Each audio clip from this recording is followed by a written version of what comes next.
मधुबन के बाबा, मधुबन के बाबा मुरली वाले, आपका क्या कहना, आपका क्या कहना। ओम शांति। आज 30 अगस्त 2023 के साकार मधुर महावाक्य हैं। आज मीठे मीठे बाप दादा बोले, मीठे बच्चे, पवित्र रहने की कसम लेना ही सच्चा रक्षा बंधन है। बाप कल्प में एक ही बार यह राखी तुम बच्चों को बांधते हैं। बाबा ने कहा, मीठे बच्चे, पवित्र रहने की कसम लेना ही सच्चा रक्षा बंधन है। बाप कल्प में एक ही बार यह राखी तुम बच्चों को बांधते हैं। बाबा ने आज प्रश्न पूछा कि पवित्रता की प्रतिज्ञा करने वालों को भी योग में रहने का इशारा क्यों मिलता है। तो उत्तर में बाबा ने समझाया, क्योंकि योग की शक्ति से ही वायुमंडल को शांत बना सकते हो। सारी दुनिया को शांति का वर्षा देने का उपाय ही योग है। तुम बाप को याद करते हो विश्व में शांति फैलाने के लिए। जितना बाप को याद करेंगे उतना माया का असर नहीं होगा। बाप का यही फरमान है, बच्चे अशरीरी भव। मुरली का गीत है, भैया मेरे राखी के बंधन को निभाना। ओम शांति। बेहद के बाप का बच्चों प्रति फरमान है कि अशरीरी होकर रहो, अर्थात अपने को आत्मा निश्चय कर इन कर्मेंद्रियों से अपने को अलग समझो। यह शरीर डिपेंड करता ही है आत्मा के ऊपर। आत्मा अलग हो जाती है तो शरीर कोई काम की चीज नहीं रहता, फिर उसको जलाया जाता है। जब आत्मा निकल जाती है तो जैसे मुर्दा किचड़ा हो जाता, किचड़ा होता है तो कहते हैं कि इस किचड़े को जला दो। आत्मा बिगर ये शरीर काम का नहीं है, तो अहम आत्मा इमॉर्टल है। यह शरीर जो पार्ट बजाने के लिए मिलता है यह विनाशी है। आत्मा निकल जाती है तो यह शरीर कोई काम का नहीं रहता, बदबू हो जाती है। शरीर के बिगर आत्मा साइलेंस रहती है। बाप समझाते हैं, तुम्हारी आत्मा का स्वधर्म है साइलेंस। तुम जानते हो हम आत्मा वास्तव में परम धाम की रहने वाली हैं। परमपिता परमात्मा भी वहां रहते हैं।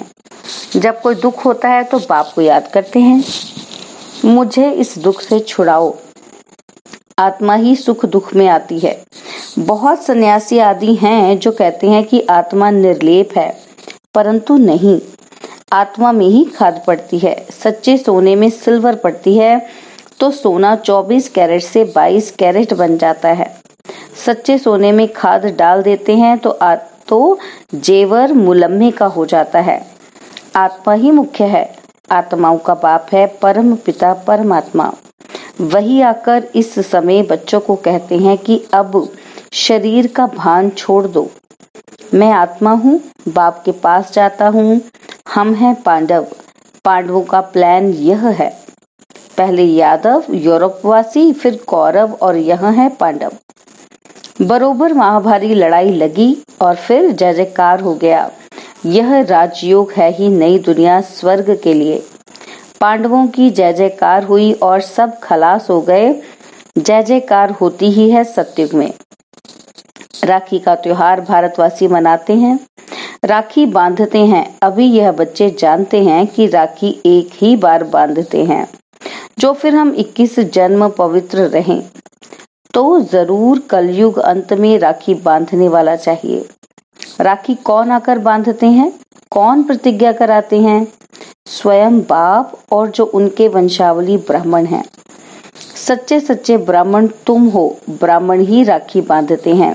बहन भाई को बांधे यह भी झूठी बनावट है। बुजुर्ग लोग जानते हैं, आगे ब्राह्मण ही आकर धागे की राखी बांधते थे। यह कोई ऐसे नहीं कहते कि तुमको पवित्र रहना है। पवित्रता को वह जानते ही नहीं। तो यह राखी उत्सव जरूर संगम पर हुआ है। कितना वर्ष हुआ? 5000 वर्ष। संगम पर बाप ने राखी बांधी, फिर हम सतयुग त्रेता अंत तक पवित्र रहे।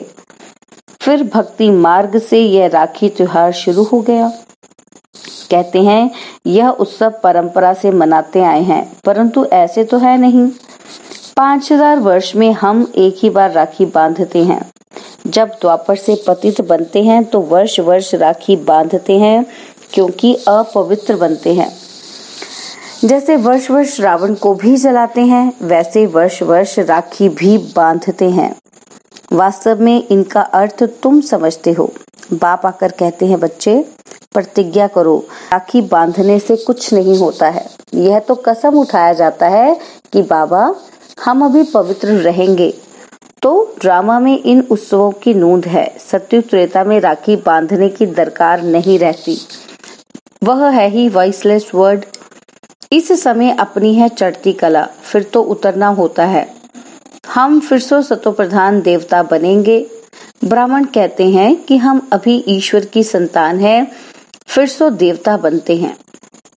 बनाने वाला है परमपिता परमात्मा। मनुष्य से देवता निराकार परमपिता परमात्मा बनाते हैं, मनुष्य नहीं बना सकते। उन्होंने मनुष्य का नाम डाल दिया है। श्री कृष्ण को भी द्वापर में ले गए हैं। तुम पतित से पावन कलयुग अंत में बनते हो और फिर सत्युग आना है। अगर द्वापर में आए तो फिर कलयुग का नाम गुम हो जाना चाहिए। यह रॉन्ग बात है। जब रॉन्ग हो तब तो बाप आकर राइट बनाए ना। अभी सब झूठे हैं, झूठी माया झूठी काया। बाप आकर बच्चों को सच्चा बनाते हैं। सत्युग त्रेता में कभी झूठ बोलते ही नहीं। यहाँ तो पाप करते झूठ बोलते रहते हैं। पाप आत्माओं को पुण्य आत्मा तो बाप ही बनाएंगे। जैसे दीपमाला पर सारे वर्ष का हिसाब किताब चुकतू करते हैं ना, तुम्हारा फिर आधा कल्प का जो पापों का खाता है वह भस्म होता है और पुण्य का खाता तुम जमा करते जाते हो। यहाँ ही जमा करेंगे तब 21 जन्म के लिए फल मिलेगा। बाप को याद करने से ही विकर्म विनाश होंगे। नया कोई पाप नहीं करना चाहिए, पुराना खाता खलास करना है। बाप को बतलाते हैं कि बाबा हमसे ये पाप हुआ। अच्छा, आधा माफ है। इस जीवन में भी छोटेपन में पाप किया है तो वह बतलाने से आधा दंड कट जाएगा, बाकी आधा के लिए फिर भी मेहनत करनी पड़ेगी। इस जन्म की जीवन कहानी से आगे का भी पता पड़ जाता है, क्योंकि संस्कार ले आते हैं ना, फिर उनकी अवस्था का पता पड़ जाता है। यह तो समझते हैं कि दिन प्रतिदिन नीचे ही गिरते आए हैं। दुनिया तमो प्रधान बनती जाती, पाप बढ़ते जाते हैं और फिर पतित पावन बाप आकर राखी बांधते हैं, अर्थात प्रतिज्ञा कराते हैं, तो तुम पवित्र बन जाते हो।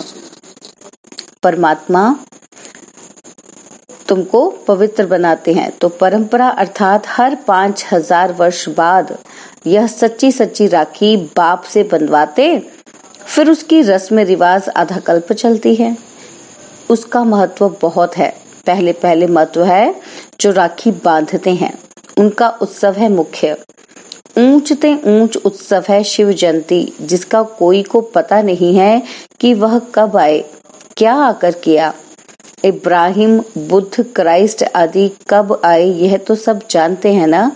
उनसे आगे सत्युग त्रेता में क्या था, वह हिस्ट्री ज्योग्राफी कोई जानते नहीं।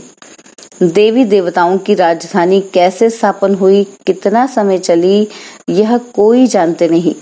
मुख से कहते हैं कि सतयुग के लक्ष्मी नारायण सर्वगुण संपन्न, 16 कला संपूर्ण निर्विकारी थे। लक्ष्मी नारायण तो हुए महाराजा महारानी। उन्हों का बचपन भी चाहिए। बच्चों का किसी को पता नहीं है। राधे कृष्ण को फिर उल्टा द्वापर में ले जाते हैं। यह मनुष्यों की अपनी कल्पना है। सतयुग की आयु भी लाखों वर्ष लिख दी है, इतनी तो होनी नहीं चाहिए। खुद भी कहते हैं कि 3000 वर्ष बिफोर क्राइस्ट बरोबर देवी देवताओं का राज्य था। तो फिर सतयुग को इतने वर्ष क्यों देते हैं? सहज बात है ना।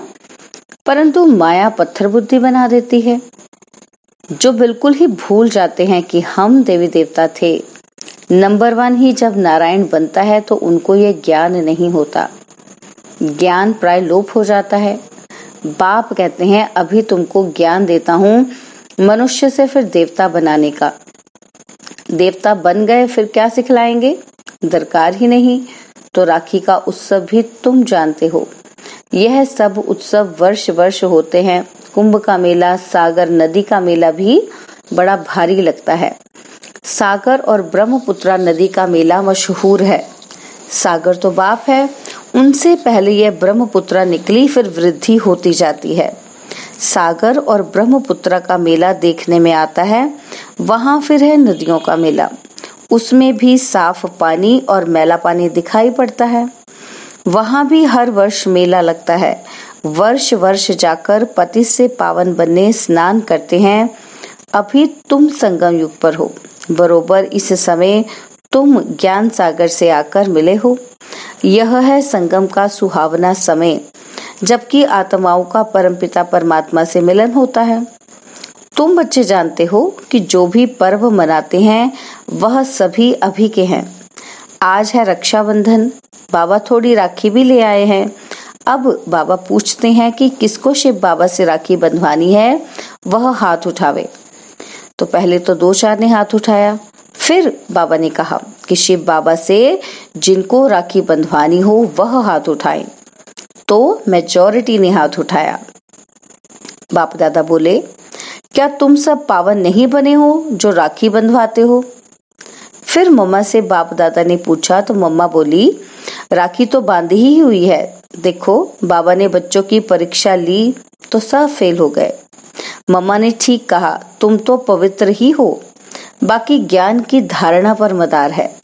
खजाना तो मिलता ही रहेगा, जब तक जीते हो तब तक खजाना इकट्ठा करते रहो।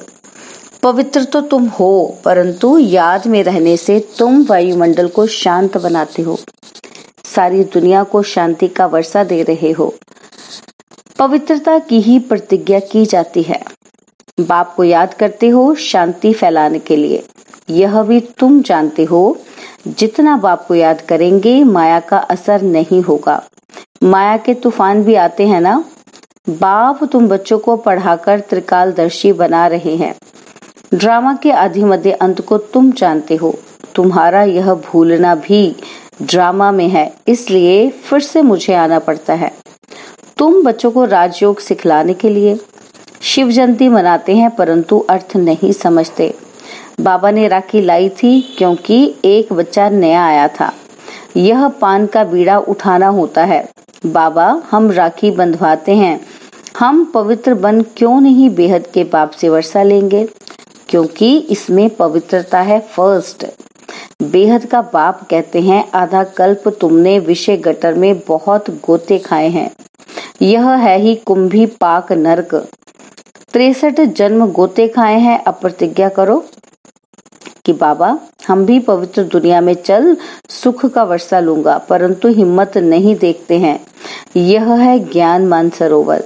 इसमें ज्ञान स्नान करने से मनुष्य स्वर्ग की परी बन जाते हैं। भारतवासी लक्ष्मी नारायण आदि के मंदिर बनाते हैं, परंतु उनको पता थोड़ी है कि वे कब आए थे। तो यह हुई अंधश्रद्धा।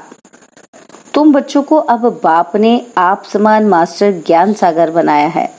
जैसे बैरिस्टर पढ़कर आप समान बनाते हैं, फिर नंबरवार पुरुषार्थ अनुसार पास होते हैं।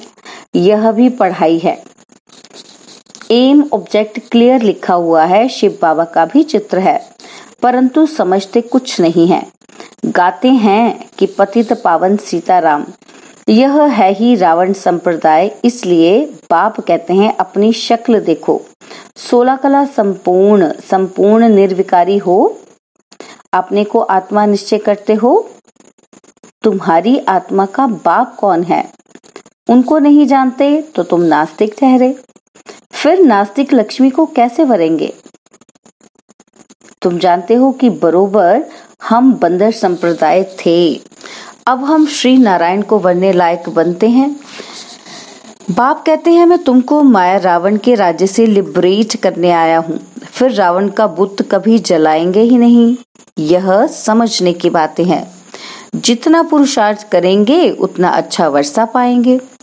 बाबा बता सकते हैं कि तुम इस समय के पुरुषार्थ अनुसार क्या बनेंगे। आजकल मनुष्यों की मौत तो बड़ी चीप माना सस्ती हो गई है। वहां तो समय पर आयु पूरी झट मालूम पड़ेगा। आयु पूरी हुई तो छठ मालूम पड़ जाएगा। कहाँ?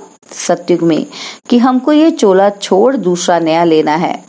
नई नई आत्माएं आती हैं तो पहले पहले उन्हों की महिमा होती है, फिर कम हो जाती है। सतो रजो तमो से हर एक को पास करना पड़ता है। बाबा आकर सतो प्रधान बनाते हैं। यह भी वंडर है। इतनी करोड़ आत्माओं को अपना अविनाशी पाठ मिला हुआ है जो कभी विनाश नहीं हो सकता। आत्मा इतनी छोटी सी बिंदी है, उसमें सारा अविनाशी पाठ हुआ जाता है। कोई इन बातों को समझ ही ना सके। बड़ी गुह्य बातें हैं। शिव का रूप तो यही दिखाते हैं ना। अगर रूप बदल दें तो कहे इनकी तो दुनिया से न्यारी बातें हैं। नई दुनिया के लिए नई बातें अभी तुम सुनते हो, फिर कल्प बाद भी तुम ही अगर सुनेंगे। तो पतित पावन बाप ने प्रतिज्ञा कराई थी। जिन्होंने यह प्रतिज्ञा की वही स्वर्ग के मालिक बने, इसलिए यह त्योहार मनाया जाता है। सच्चे सच्चे ब्राह्मण तुम हो। सरस्वती ब्राह्मणी ऊंची गाई जाती है। अच्छा, मीठे मीठे सिकिलदे बच्चों प्रति माता पिता बाप दादा का याद, प्यार और गुड मॉर्निंग। रूहानी बाप की रूहानी बच्चों को नमस्ते। हम रूहानी बच्चों के रूहानी बाप दादाजी को दिलवा जान सिकवा प्रेम से नमस्ते।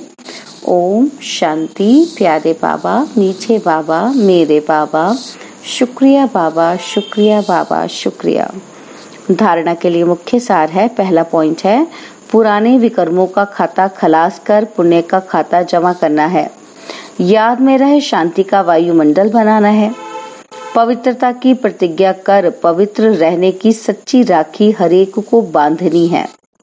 बाबा ने वरदान दिया, सदा दिलखुश मिठाई खाने और खिलाने वाले सच्चे सेवाधारी खुश मिजाज भव। सदा दिलखुश मिठाई खाने और खिलाने वाले सच्चे सेवाधारी खुश मिजाज भव। जो रोज अमृत वेले दिलखुश मिठाई खाते हैं वह स्वयं भी सारा दिन खुश रहते हैं और दूसरे भी उनको देख खुश होते हैं। यह दिलखुश की खुराक कैसी भी परिस्थिति को छोटा बना देती है, पहाड़ को रूई बना देती है। तो सदा यही स्मृति रखो कि हम दिलखुश मिठाई खाने और दूसरों को खिलाने वाले हैं। रोने की परिस्थिति में भी मन सदा खुश रहे तब कहेंगे खुश मिजाज। उनके चेहरे से भी सेवा होती है। उनकी सूरत ज्ञान की सीरत को प्रत्यक्ष करती है। स्लोगन, जिसके हर संकल्प से अनेकों को श्रेष्ठ जीवन बनाने की प्रेरणा प्राप्त हो वही पुण्य आत्मा है। जिसके हर संकल्प से अनेकों को श्रेष्ठ जीवन बनाने की प्रेरणा प्राप्त हो वही पुण्य आत्मा है। ओम शांति। और अब यह एक बहुत अच्छी वीडियो भी जरूर देखें।